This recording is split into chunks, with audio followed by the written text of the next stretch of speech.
On croit beaucoup que le monde est passé d'un monde de compétition à un monde de coopération. Je voudrais vous parler d'agroforesterie. Ouais.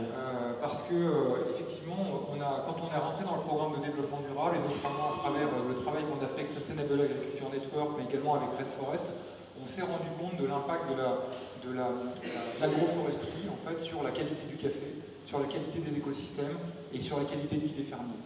On a planté 500 milliards l'année dernière, on va en replanter 500 000 cette année avec l'aide de Pure Projet. Le fait d'accélérer le programme et de proposer aujourd'hui un café certifié, un café 100% neutre en carbone, on couvre 100% de nos émissions, hein. Pas le scope 1, 2, on couvre tout. L'insetting, ça veut dire compenser son empreinte carbone à l'intérieur même de son entreprise, à l'intérieur de sa sphère d'influence, par exemple pour Nespresso, à l'intérieur des filières.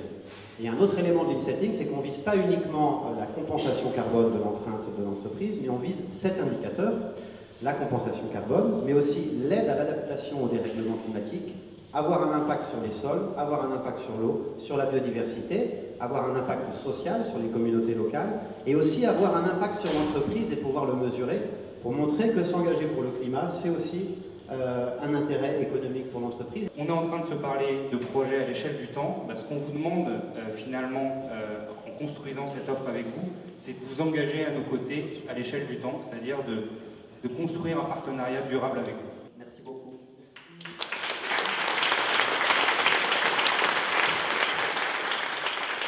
Et je trouve qu'à la fois sur le fond et sur la forme, l'événement est très réussi.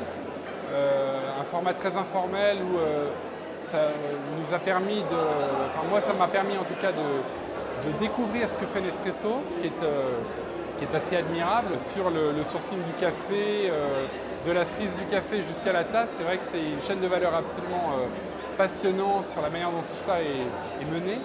On mène un peu le même genre de projet que chez Nespresso, c'est-à-dire depuis 2 ans on est engagé avec Pure Projet dans des programmes d'agroforesterie au Brésil, dans le cadre d'une gamme de douches et de déodorants d'Ushuaïa qui s'appelle Bahia do Brasil.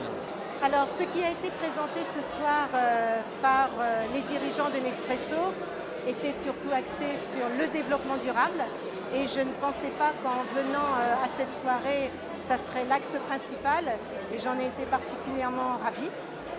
Je vois effectivement que Nespresso est fortement engagé dans cette démarche. Comme Aéroport de Paris, il est déjà depuis un certain nombre d'années. Et je dirais même que, indépendamment du développement durable, je crois que Nespresso était engagé dans une démarche de responsabilité sociétale d'entreprise. Et puis c'est cette idée d'insetting, c'est-à-dire de dire on veut compenser nos émissions de carbone en plantant des arbres dans nos propres plantations, qui va améliorer la qualité de notre café.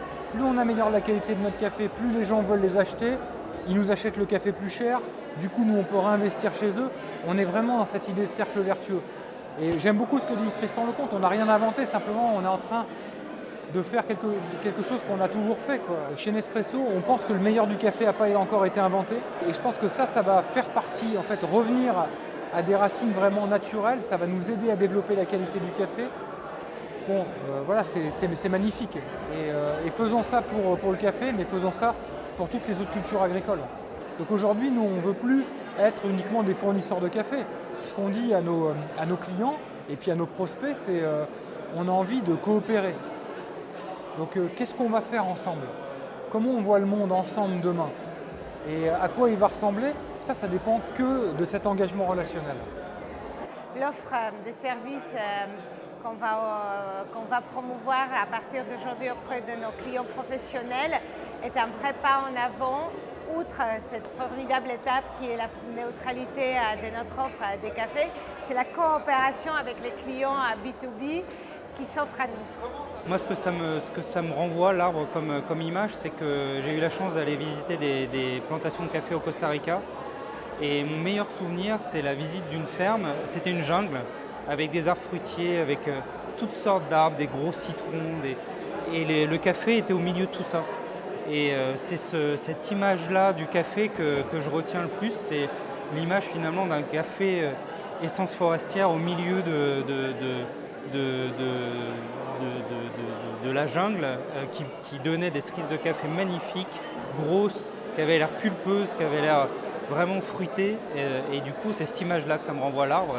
Et si les 500 000 arbres qu'on souhaite planter tous les ans avec Nespresso France, ça pouvait recréer cette magie-là d'une jungle autour des fermes, du coup, j'aurais plaisir finalement à contribuer à ça avec notre offre.